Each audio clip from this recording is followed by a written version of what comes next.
বিসমিল্লাহ, রান্না করব কাজলি মাছ। এই জন্য পেঁয়াজ দিলাম কড়াইতে, আর হলো 2 চামচ পরিমাণ সরিষা তেল দিলাম।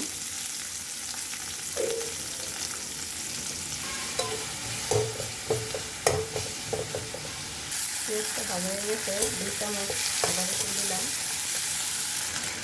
শুকনো মরিচের গুঁড়া, হলুদের গুঁড়া, আধা চামচ ধনে গুঁড়া, আধা চামচ জিরার গুঁড়া,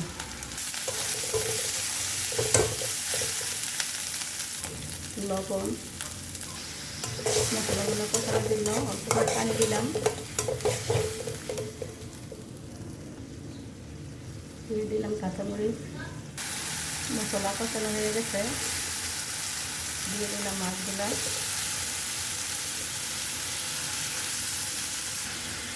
অল্প করে পানি দিলাম কষানোর জন্য। মাছগুলো ভালো করে কষানো হয়ে গেলে পানি দিয়ে দিব। টমেটো দিলে অনেক ভালো লাগতো, টমেটো নাই, এজন্য দিতে পারি নাই। আমার রান্নার ভিডিওগুলো যদি কারো কাছে ভালো লাগে তাহলে সাবস্ক্রাইব করবেন। পানি দিয়ে দিলাম, ধনে পাতা দিয়ে দিলাম।